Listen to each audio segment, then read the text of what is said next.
This is the learning goal we've talked about for the whole chapter. And after the quiz, you should feel comfortable defining basic terms like mass, volume, matter, chemistry, etc. Doing simple conversions like millimeters to meters or moles to millimoles. Doing more complex conversions, for example, molecules to liters, as you saw on the quiz. And also, hopefully, you have some understanding for expressing answers in the correct number of sig figs, which will be assessed on the next quiz. And I'll tell you exactly what's on the next quiz so you know how to prepare. What we're going to focus on today are derived units, units for volume, units for density, calculating density. I want to show you a few tricks in regard to manipulating variables. That'll be crucial for success in chemistry. And what we'll also do today is percent error, which I believe you saw in 6th grade advanced math. So it should be a review, and if not, it's very easy, and I feel very confident that you'll walk out having a high comfort level with that concept. Next week we'll get into classification as well as properties and changes of matter. So there's your learning goal. You always want to refer back and make sure we're hitting the key points. So where we were in your notes is right here.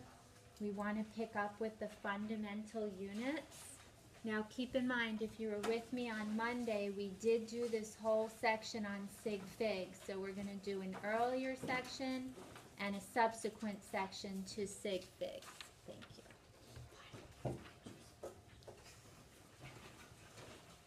We can derive units by multiplying and or dividing fundamental units. And the other day, we briefly introduced some quantities that we use in chemistry. I'm going to scroll back for a minute.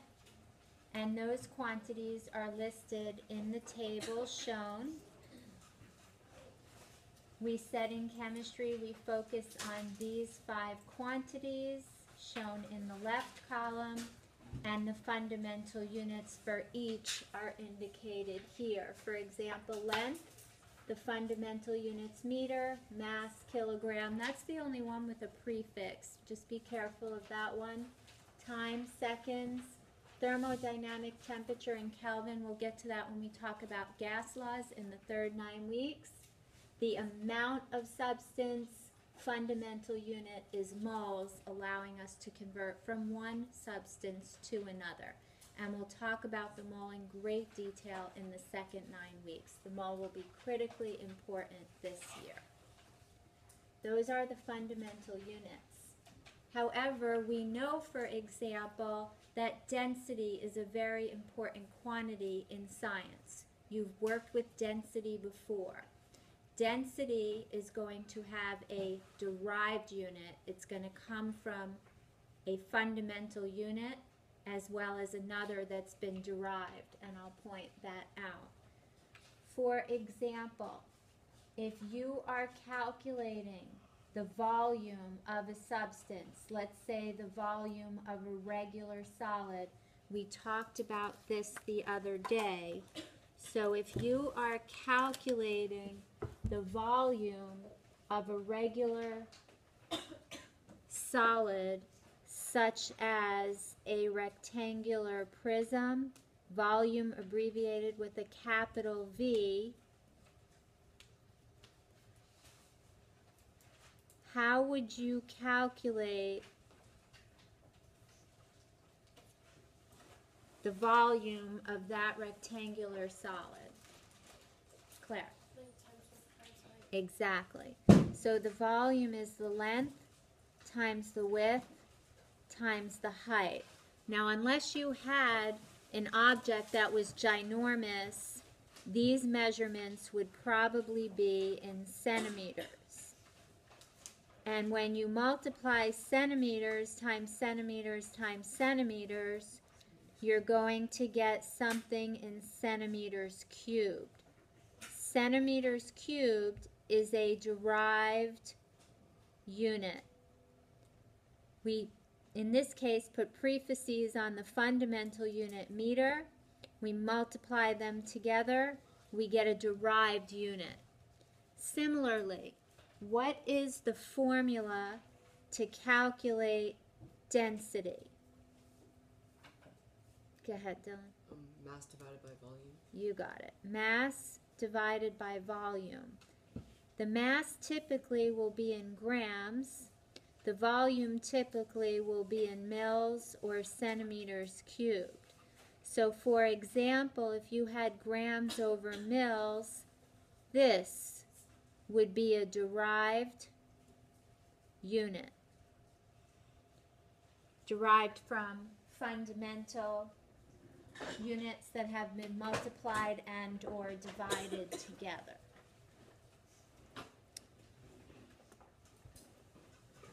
So density is equal to mass over volume.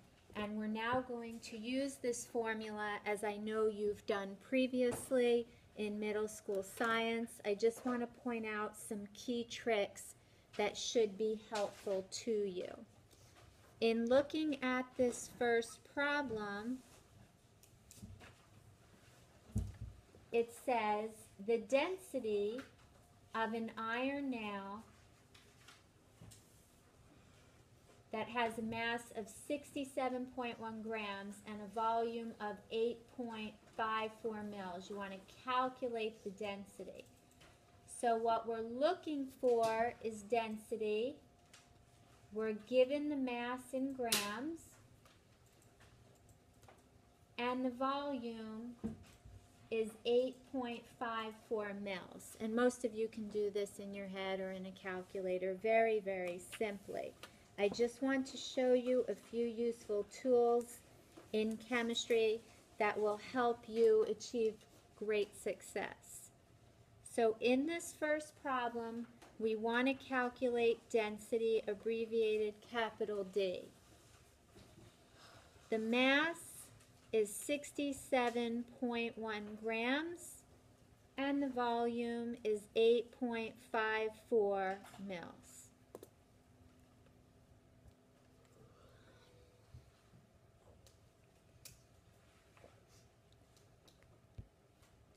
This problem is very straightforward. We've got density is equal to mass over volume.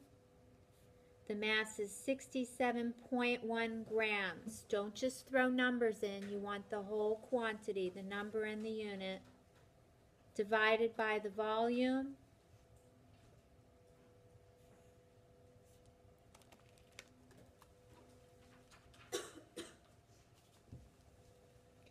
And that's going to be 7.86 grams per mil.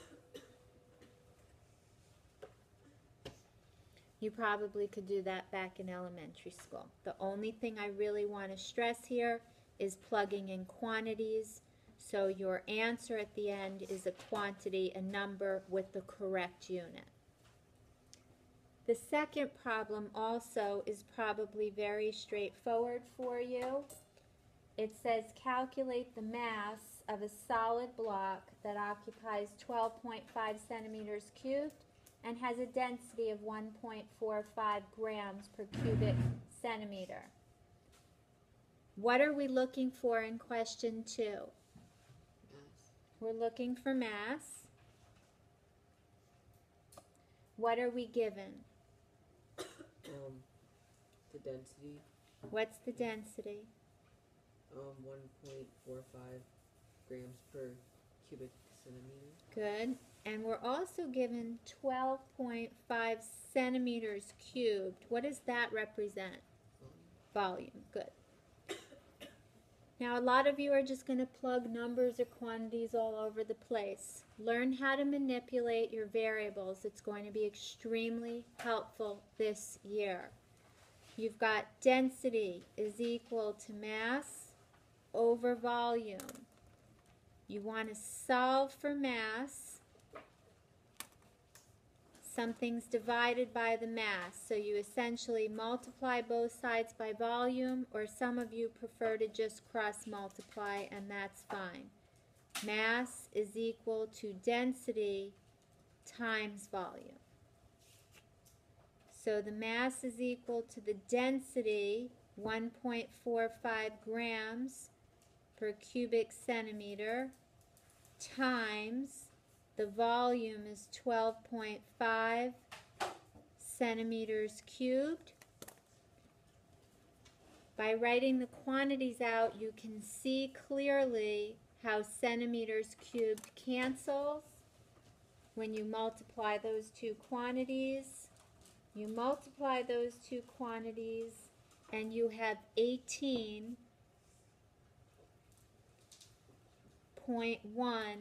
grams. And again, sig figs.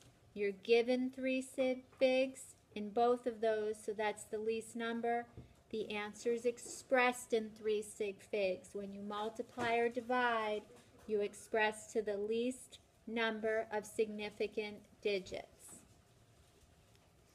The question that I think will be the trickiest for you is number 3. And I'd like to show you a way that it won't be so tricky. In number 3, it says calculate the volume. So we're looking for the volume of a 10.5 gram block. What does that 10.5 grams represent? The mass. Good. And the density is 8.92 grams per cubic centimeter, and that's the density of copper, and you'll see that when you do the lab, because old pennies are pure copper, and your old pennies should have a density right about that quantity. All right. In regard to manipulating your variables here, you know that density is mass over volume. This is a really nice trick that will serve you well this year. Look up at the screen.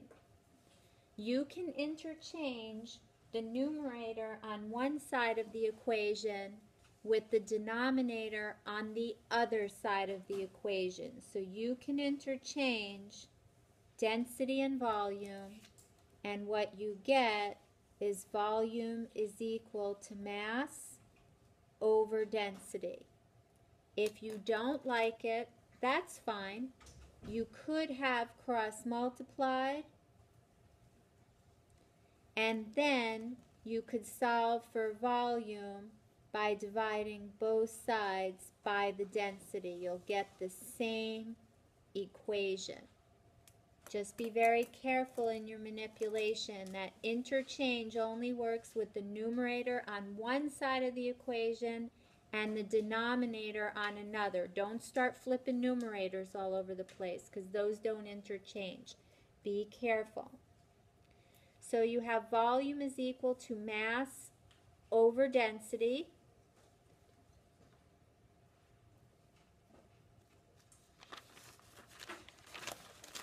And so what you're going to have then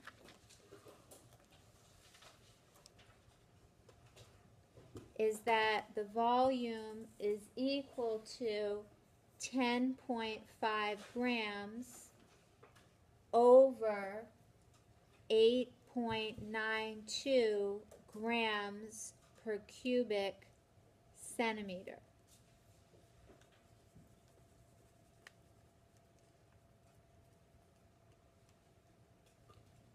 And you get 1.18 cubic centimeters. I'd like to point out two things there. You were given 3 sig figs. You divide and you have 3 sig figs. Watch the units. This is tricky. The grams cancel because they're both in the numerator of each fraction, if you will. The centimeters cubed is in the denominator of a denominator. It flips to the numerator. Let me prove that. Here's your volume. Let me show you the units a simpler way. If you have 1 over 1/3, that's equal to 1 times 3 over 1. And that's 3. So the denominator of the denominator becomes the numerator. So if you have grams, essentially over 1, over grams centimeter cubed, that's going to be grams over 1 times centimeters cubed over grams, because I'm going to flip this because I changed from division to multiplication. I don't know, you learned something funny. What is it, like keep, what is it? So keep, flip, change, is that what you learned? Okay. So the grams cancel and you've got centimeters cubed, and that is a unit for volume. So if you let your units drive your problems, you're going to be much more successful this year in some of the calculations. Questions there? Density. You'll have practice at the end just doing some very easy density problems. And you've seen this since before middle school, correct? Yes? Some of you like have some pyramid or something. I don't get it, but you guys get it. So whatever works is what you want to do. But following these units through is going to be important this year. Okay. You also can calculate or determine density not by plugging quantities in, but rather doing it graphically. And this is what you're going to do in the lab. And we can try a couple things this year. Previously, I've always had kids make their own graphs, pencil and paper. I think this year we may try it using Google Sheets and generating the graphs, and it should work really well. I was playing with it the other day. Density essentially is a ratio that shows mass to volume. And what you'll see is that mass and volume are directly related. As the mass increases, its volume's going to increase, and you'll see that in the lab on Friday. If you plot your data, you'll generate a graph similar to what's shown here. You'll have mass in grams on the y, and the volume in mils or centimeters cubed. You'll have mils when you do your lab on the x-axis. Every graph you generate needs a title. The title for your graph can be anything relevant, but it also can be very straightforward. Well, you'll have essentially y, what's on the y-axis, versus x, what's on the x-axis. So a title can always be y versus x, mass versus volume. And you can see here there's a direct relationship. As the mass increases, the volume increases.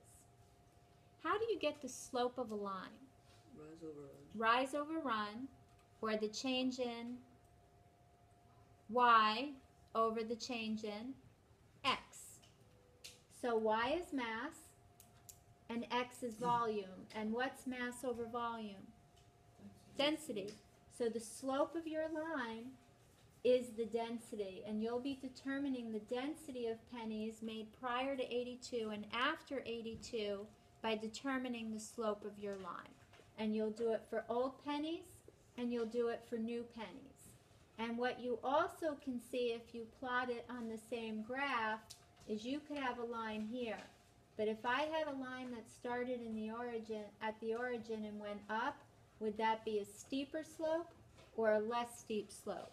Steeper. Steeper, because the change in y would be greater. So you can determine density one of two ways. You can calculate it, or you can graph it out and determine the slope of the line. The other piece of the puzzle for today is also very simple. This is going to be after the sig fig section. So right here, we had done all the sig fig stuff last time. And what we want to do very briefly is cover this section here, and then you'll have a lot of time to practice, which you're going to need. We want to talk about precision and accuracy. Precision and accuracy, and I said I'm not very big on definitions. I find them to be very tricky. So rather, what we're going to do is explain it much more simplistically. So here's a bullseye. And if you like to go shooting, and some of you do, where would you aim? Or maybe you're just throwing darts. Jared. The wall. Well, preferably the wall and not somebody else. But on this bullseye, where are you hoping to hit? The bullseye. And in this case, you want to hit yellow. So let's say you aim and you hit yellow. Are you accurate? Yeah. Yeah, you hit your mark. Accuracy is hitting your mark. Let's say you shoot and you hit here. Are you accurate? Not terribly. Let's say you do it again and you hit here again. You're not accurate, You're precise. but you're precise. Precision is reproducibility. Can you get the same result again and again and again? Accuracy is hitting your mark. Here is accurate. This is not accurate, but if you hit here multiple times, you're precise. Okay? Accuracy versus reproducibility, which is precision. Now, if you hit here again and again and again, are you accurate? Yes. Are you precise? Yeah. Yes. So you can be both, but you don't have to be. I'm going to try and put this PowerPoint up. I found it the other day, and I just liked a few things in here, so we can walk through this. Accuracy, we said, is hitting your mark. And if, for example, you wanted to do a measurement and you wanted to get 50 mils and you measured 49.9, that's pretty accurate. You're within 0.1, so you're pretty accurate there. Let's say you wanted 50 mils and you measured 39.5. You're not terribly accurate.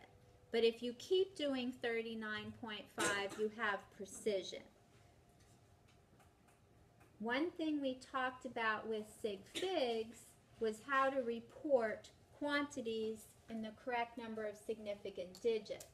If I want to measure 20 mils of water in a graduated cylinder, which is what you are going to measure on Friday, here's your graduated cylinder, and this one reads to the ones place as I showed you the other day.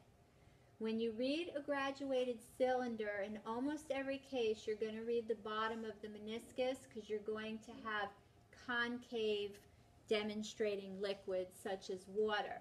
So you'll get a slight curvature and you want to read the bottom of the meniscus. You'll have your eye level there, and we'll illustrate that when you do the lab. Again, you can read to the ones place, so you report to the 10th place.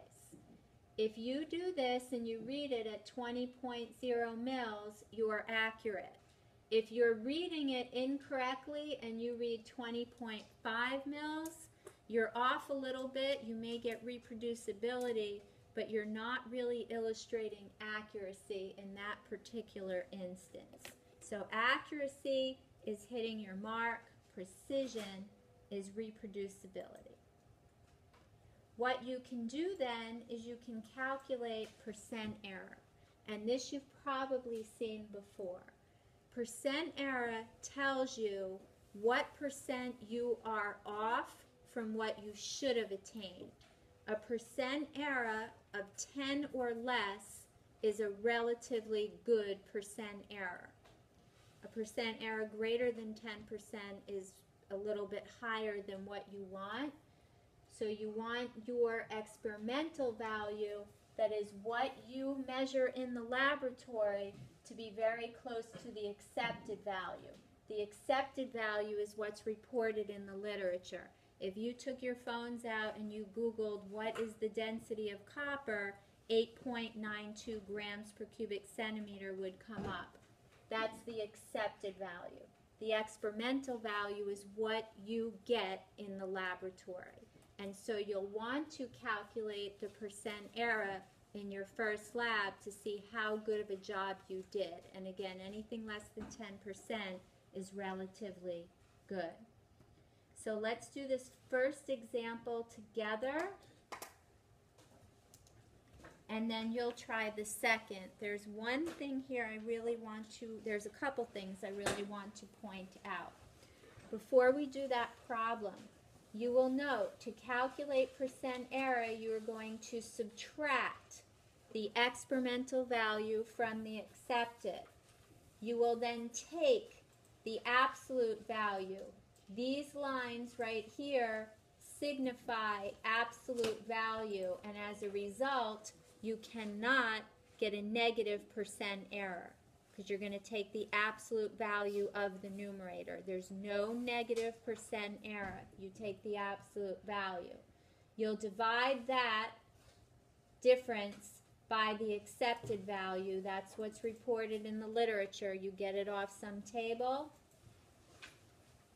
and multiply that quotient by 100.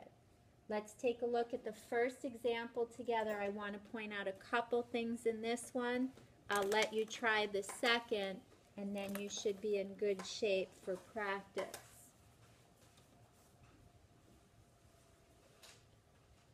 In this first example, it says the density of strontium, which is a metal, is 2.60 grams per cubic centimeter. That's the accepted value. That's what's reported in the literature.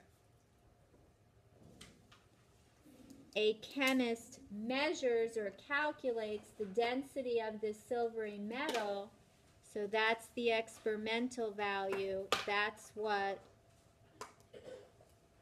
he got in the lab, to be 2.26 grams per cubic centimeter. And we want to calculate the percent error. Please note the spelling of experiment. A lot of kids write that incorrectly, and that's something that you'll often write up in your conclusion. So the percent error is equal to the accepted value minus the experimental value.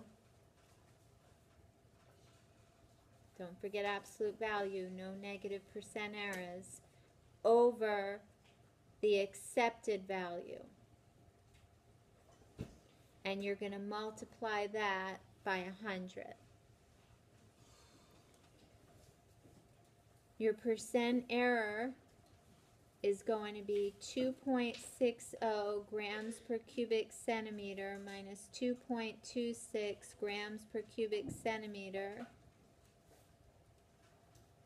over the accepted value, what's reported in the literature, times 100.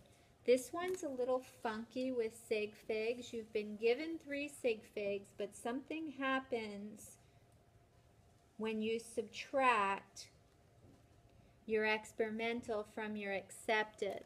When you subtract these two quantities together, you get 0.34 grams per cubic centimeter. And again, when you add or subtract, you report to the least number of decimal places. So you're just going to have the 100th place. And how many sig figs is 0.34? 2. So now when you carry out the division, you're going to get down to 2 sig figs. And your percent error then is going to be 13%. So the sig figs on percent error reporting can be a little funky. Carry out the subtraction, maintain the number of decimal places. Then look at how many sig figs you have, divide, multiply by 100, and there's your percent error. And that's not a bad percent error. In college, you're graded on your percent error and your percent yield. And if your percent error is too high or your percent yield is too low, it affects your grade. Let's set up the second problem, and I'll let you try it. On number 2, what's the accepted density? 4.93. 4.93 unit of gram per cubic centimeter. What's your experimental density? Grams per cubic centimeter. 3.87 grams per cubic centimeter. And I'd like you to calculate the percent error. Give it a try.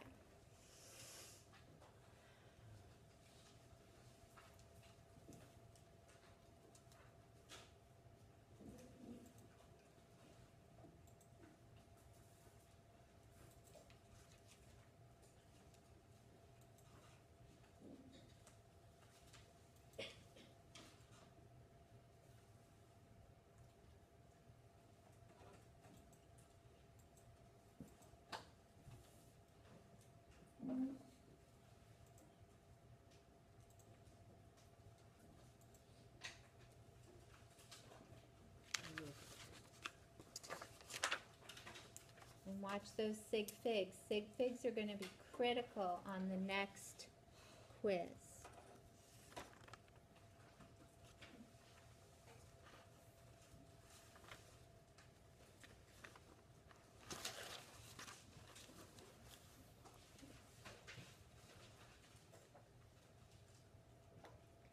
And when you're done, look up at the screen to check your answer. Is that what you got? Okay. And again, no negative percent errors because you're taking the absolute value. Okay. You should have an understanding of how to calculate percent error,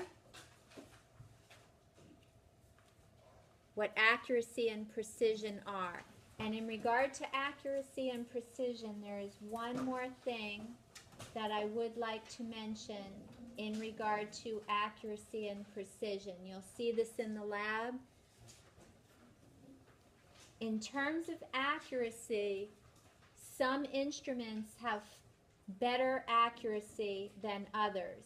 And here, the lower the percent, the better the accuracy. For example, a graduated cylinder has about 1% accuracy. Pretty good. And when you want to measure things like 20, 35, 40 mils, you'll typically be in a graduated cylinder. Very small quantities, you'll use pipettes. A volumetric flask has slightly better accuracy than a graduated cylinder, but in a volumetric flask, you can only measure a certain quantity. 50 mils, 100 mils, 250, etc. Beakers and Erlenmeyer flasks, their accuracy is not nearly as good. And so here, these are just collection type of equipment pieces, or maybe to pour things out of in the case of a beaker. But when you're looking for accuracy, you're looking for either a graduated cylinder or a volumetric flask. The least accurate is going to be the beaker and the Erlenmeyer. So one of these two will be better. So what you want to have at this point is an understanding of accuracy, precision, percent error, calculating density, and that density and volume have derived units, not fundamental units. And what I'd like you to do, and you have quite a bit of time, is you should be able, based on today's lesson, to do the last section on Classwork 1-1. That's the density section. Those of you who are here, you're probably going to get all of Classwork 1-1 completed today. If you miss the Sig Fig lesson, you'll have until 1 o'clock on Friday to finish all of Classwork 1-1. I want to know that all of Classwork 1-1 is done, that you've watched the video, because that's the only way that I'll know that you have some understanding of Sig Figs. Monday's quiz is probably the trickiest of the quarter. You've got to know Sig Figs inside and out. It's tricky. You may work with kids in the class in regard to understanding Sig Figs here if you weren't here. But I'm going to give you the rest of the period just to problem solve so that you understand not only the concepts discussed today, but also the ones we did the other day.